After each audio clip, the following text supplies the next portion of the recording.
Hi friends, welcome back to my channel. ఈరోజు మనం ఈ వీడియోలో 5th సెమ్కి సంబంధించి పైథాన్ ఇంపార్టెంట్ క్వశ్చన్స్ అయితే చూద్దాం.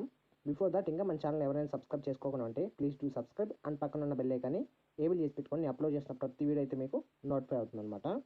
సో ఇంకా వీడియోలోకి వెళ్తే పైథాన్ ఫస్ట్ అయితే మనం బ్లూ ప్రింట్ అయితే చూద్దాం అనమాట. సో ఇక్కడ బ్లూ ప్రింట్లో మనకైతే 5 యూనిట్స్ అయితే ఇచ్చారు.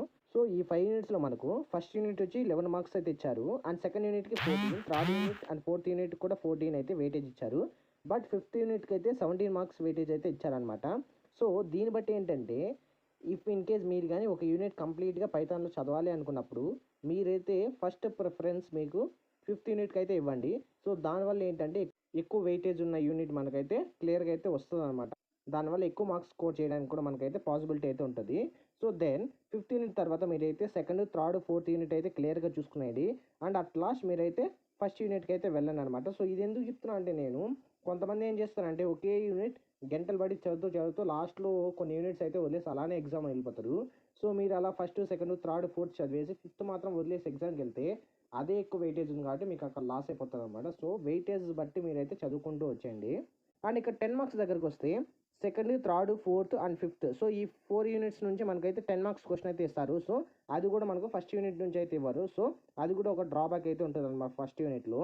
సో ఎవరైతే మేము పాస్ అయితే చాలు అనుకుంటున్నారో వాళ్ళైతే ఈ 4 యూనిట్స్ ఎక్సెప్ట్ ఫస్ట్ యూనిట్ తప్ప మిగిలిన యూనిట్స్ అన్నీ అయితే నీట్గా అయితే నేర్చిపెట్టుకోండి, ఓకేనా. సో ఇంకా ఇంపార్టెంట్ క్వశ్చన్స్లోకి వెళ్తే ఇక్కడ ఫస్ట్ యూనిట్ అండి, ఇంట్రడక్షన్ టు పైథాన్. సో ఇక్కడ యూనిట్లో మెయిన్ ఇంపార్టెంట్ క్వశ్చన్స్ వచ్చి applications of Python, various data types in Python, input output statements, formatted input output, అలానే ఆపరేటర్స్ అండి. ఆపరేటర్స్తో పాటు మనకు built in functions and user define functions ఎలా use చేయాలా అండ్ వాటిని ఎలా డిఫైన్ చేయాలని చెప్పి అయితే అడుగుతుంటారు. అండ్ అలానే steps in develop a simple Python program and execution. So ఏంటి అంటే మనకు ఐడిఎల్లో చేస్తాం కదా మనం అయితే పైథాన్ ప్రోగ్రామ్ని. సో ఐడిఎల్లో ఎలా చేయాలి లేకుంటే నార్మల్ ఫైల్లో ఎలా ఇంప్లిమెంట్ చేయాలి అని చెప్పి అయితే స్టెప్స్ అయితే ఉంటాయన్నమాట.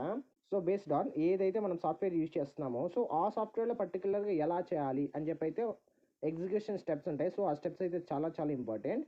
అండ్ అలానే ఇందులో ఐడెంటిఫైడ్స్, కీవర్డ్స్, ఇండెంటేషన్ అండ్ వేరియబుల్స్ కూడా చాలా ఇంపార్టెంట్ అండి. సో అది కూడా అయితే చూసుకోండి ఒకసారి. అండ్ ఇందులో 3 మార్క్స్ దగ్గరకు వస్తే history of Python, list Python features, running Python scripts, అలా లేకుండా అంటే define identifiers, keywords, indentation, variables, declaration, installation of variables ఎలా డిక్లేర్ చేయాలి అండ్ ఎలా ఇన్స్టలైజ్ చేయాలి. సో ఈ క్వశ్చన్ మేబీ 8 మార్క్స్ కూడా అడిగే ఛాన్సెస్ ఉంటాయండి. సో మీరైతే డిక్లరేషన్ అండ్ ఇన్స్టలైజేషన్ రెండు నేర్చిపెట్టుకోండి. అండ్ అలానే Boolean values, purpose of models. So ఇవైతే క్లియర్గా అయితే నేర్చిపెట్టుకోండి. నెక్స్ట్ సెకండ్ యూనిట్ అండి, control flow and loops. So ఇందులో మెయిన్ 2 టాపిక్స్ అండి. ఒకటి వచ్చి కంట్రోల్ ఫ్లో కాన్స్ట్రక్ట్స్, ఇంకోటి వచ్చి లూప్ స్టేట్మెంట్స్. సో ఒకటి వచ్చి కండిషన్స్, ఇంకోటి వచ్చి లూప్స్ అండి. సో మీరు ఏది నేర్చుకున్నా మీకు 8 మార్క్స్ అయితే పక్కా అనమాట. సో లూప్ స్టేట్మెంట్స్ నేర్చుకున్నా అంటే లూప్స్ అన్నీ కన్ఫర్మ్గా నేర్చుకోండి. For loop, while loop, break, continue, pass. And వాటికి డిస్క్రిప్షన్ అంటే just what is the for loop అంటే ఏంటి, వైల్ లూప్ అంటే ఏంటి, అండ్ ఫర్ లూప్కి వైల్ లూప్కి డిఫరెన్స్ ఎక్కడ వస్తుంది, అండ్ బ్రేక్ ఏం చేస్తుంది, కంటిన్యూ అండ్ పాస్ కూడా వీటి ఒక యూజర్స్ ఏంటి అని చెప్పి అయితే క్లియర్గా అయితే నేర్చిపెట్టుకోండి. అండ్ అలానే కండిషన్స్లో వచ్చి if else, if else. So if ఎక్కడ యూస్ చేస్తాం, ఇఫ్ ఎల్స్ ఎక్కడ యూస్ చేస్తాం, ఇఫ్ ఎల్స్ ఎక్కడ యూస్ చేస్తాం అని చెప్పి కూడా క్లియర్గా అయితే మీరు చూసి పెట్టుకోండి. జస్ట్ ఓన్లీ కంటెంట్ కాదు, ఇక్కడ ప్రోగ్రామ్స్ అయితే నేర్చిపెట్టుకోవాలన్నమాట వీటికి. సో ఏది నేర్చుకున్నా కూడా మీకు 8 మార్క్స్ అయితే పక్కా అనమాట యూనిట్ నుంచి. అండ్ థర్డ్ యూనిట్ అండి, ఫంక్షన్స్ అండ్ అరేస్. సో ఇందులో మనకు 8 మార్క్స్ వచ్చి default arguments, variable length arguments అండి. సో ఈ ఆర్గ్యుమెంట్స్ టాపిక్ చాలా చాలా ఇంపార్టెంట్. అలానే ఎనానమస్ ఫంక్షన్స్. ఈ ఎనానమస్ ఫంక్షన్స్లో కూడా మనకు 3 మార్క్స్కి అడిగే ఛాన్స్ ఉంది, అలానే 8 మార్క్స్కి అడిగే ఛాన్స్ ఉంది. నెక్స్ట్ వచ్చి scoop of variables, local variables and global variables గురించి క్లియర్గా అయితే మనం చూసుకోవాలన్నమాట. అండ్ నెక్స్ట్ వచ్చి మోడల్స్ అండి. ఈ మోడల్స్ అనేది ఇక్కడ చాలా ఇంపార్టెంట్. క్రియేషన్ ఎలా చేయాలి అండ్ ఇంపోర్టింగ్ ఎలా చేయాలి అయితే నీట్గా నేర్చిపెట్టుకోండి. నెక్స్ట్ వచ్చి ప్యాకేజెస్. ఈ ప్యాకేజెస్ వాళ్ళు యూజెస్ ఏంటి, అలానే ప్యాకేజెస్ని మనం పైథాన్లో ఎలా ఇంపోర్ట్ చేస్తాం అండ్ ఎలా వాటిని మనం డిక్లేర్ చేస్తామని చెప్పి అయితే కూడా నీట్గా నేర్చిపెట్టుకోండి. సో నెక్స్ట్ స్ట్రింగ్స్ అండి. స్ట్రింగ్ ఫంక్షన్స్ అండ్ మెథడ్స్ కూడా క్లియర్గా చూసుకోండి. అండ్ స్ట్రింగ్ స్లైసెస్, ఇమ్యూటబిలిటీ కూడా మీకు 3 మార్క్స్కి అడిగే ఛాన్సెస్ ఉంటుంది. అండ్ స్ట్రింగ్ మోడ్యూల్ కూడా మీకు 3 మార్క్స్కి అయితే ఛాన్సెస్ ఉంటుంది. నెక్స్ట్ ఇంపార్టెంట్ టాపిక్ ఇక్కడ వచ్చి పైథాన్ అర్రేస్ అండి. సో 8 మార్క్స్కి చాలా చాలా ఇంపార్టెంట్. నెక్స్ట్ వచ్చి accessing of elements in an అరే. సో అర్రేలో మనం ఇచ్చిన ఎలిమెంట్స్ని ఎలా యాక్సెస్ చేసుకోవాలని చెప్పి కూడా మనకైతే మెథడ్స్ అయితే ఉంటాయి. సో అవి చాలా చాలా ఇంపార్టెంట్. వాటిని మనం అర్రే మెథడ్స్ అని కూడా ఇక్కడైతే డిక్లేర్ చేస్తాం అనమాట, ఓకేనా. సో యూనిట్ బంధానికి మనకు అర్రే మెథడ్స్ కానీ స్ట్రింగ్ ఫంక్షన్స్ అండ్ మెథడ్స్ కానీ, ప్యాకేజెస్ కానీ, మాడ్యూల్స్ కానీ, వేరియబుల్స్ కానీ, ఈ 4 to 5 క్వశ్చన్స్ చాలా చాలా ఇంపార్టెంట్ అండి. సో ఇవి నేర్చుకుంటే మీరు ఈజీగా అయితే 8 మార్క్స్కి అయితే అటెంప్ట్ చేయగలరనమాట. ఓకేనా. అండ్ మోర్ ఓవర్ ఇక్కడ ఎవరైతే మేము జస్ట్ పాస్ అయితే చాలు అని అనుకుంటున్నారో వాళ్ళు ఇక్కడ ఏవైతే టెక్స్ట్ హైలైటెడ్ చేశానో ఈ క్వశ్చన్స్ నేర్చుకుంటే చాలండి, ఈజీగా అయితే పాస్ అయిపోతారనమాట. ఓకేనా. నెక్స్ట్ వచ్చి 4th యూనిట్ అండి, డేటా స్ట్రక్చర్స్. సో ఈ యూనిట్లో మనకు మెయిన్ థింగ్ వచ్చి లిస్ట్స్ అండి.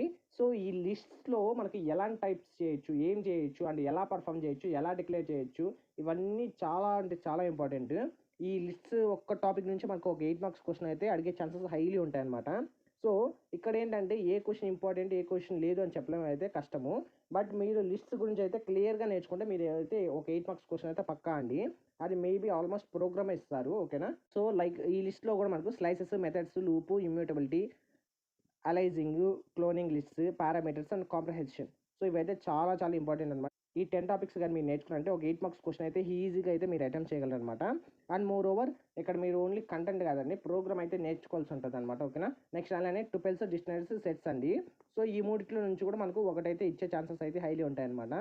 సో ఇవి కూడా అయితే క్లియర్గా చూసుకోండి. నెక్స్ట్ 3 మార్క్స్ అండి. ఈ 3 మార్క్స్కి వచ్చి మనకు ఈ లిస్ట్లో ఏవైతే ఉన్నాయో లైక్ మెథడ్స్ కానీ, స్లైసెస్ కానీ, ఇమ్యూటబిలిటీ కానీ, పారామీటర్స్, కాంప్రహెన్షన్ ఇవైతే ఏవైతే ఉన్నాయో ఇవన్నీ అడగచ్చు. లేకుంటే టుపెల్స్, డిక్షనరీ అండ్ సెట్స్ గురించి స్మాల్ ఎక్స్ప్లెనేషన్స్ ఉన్నాయని అడగచ్చు అండి. ఓకేనా. నెక్స్ట్ వచ్చి 5th యూనిట్ అండి, object oriented programming in Python and file and exception handling అండి. సో యూనిట్లో మనకు method overloading and over riding అయితే ఇస్తారండి. ఇది చాలా చాలా ఇంపార్టెంట్ క్వశ్చన్. అండ్ అలానే ఇందులో డేటా హైడింగ్, డేటా అబ్స్ట్రాక్షన్ కూడా ఇస్తారు. సో ఇది కూడా చాలా ఇంపార్టెంట్. వీటితో పాటు మనకు ఫైల్స్ గురించి అయితే డిఫరెంట్ టైప్స్ ఆఫ్ మోడ్స్ ఇస్తారండి. సో ఇవి చూసుకోవాలి. అంటే ఫైల్స్ని ఎలా ప్రాసెస్ చేయాలా, ఎలా క్లోజ్ చేయాలని చెప్పి పైథాన్లో అయితే మనం ప్రోగ్రామ్ అయితే రాయాల్సి ఉంటుంది అనమాట. ఫైల్ క్లోజ్ చేయడానికి అండ్ ఫైల్లో మనకు ఆపరేషన్స్ పర్ఫామ్ చేయడానికి కూడా మనం డైరెక్ట్గా పైథాన్లోనే కోడింగ్ అయితే రాస్తాము. సో అది ఎలా రాయాలని చెప్పి అయితే కూడా ఇక్కడ మనం క్లియర్గా అయితే చూసుకోవాలి. అలానే ఎక్సెప్షన్ హ్యాండ్లింగ్ అండి. ఈ ఎక్సెప్షన్ హ్యాండ్లింగ్ మనం చెప్పాం కదా లాస్ట్ మన జావా చేసిన వీడియోలో కూడా మన అయితే ఎక్సెప్షన్ హ్యాండ్లింగ్ అయితే ఉంటాయి. ఇన్బిల్ట్ కానీ లేదంటే యూజర్ డిఫైన్ ఎక్సెప్షన్ హ్యాండ్లింగ్స్, అక్కడ try, catch, throws and final statements అయితే ఇవి ఉంటాయి బై యూజింగ్. సో ఇక్కడ కూడా సేమ్ అలానే అయితే మనం అయితే యూజ్ చేస్తాం అనమాట ఎక్సెప్షన్ హ్యాండ్లింగ్. ఇందులో కూడా user define and built in users అయితే ఉంటాయన్నమాట. సో వాటిని యూజ్ చేసి అయితే మనం ఎక్సెప్షన్ హ్యాండ్లింగ్ అయితే చేస్తాము.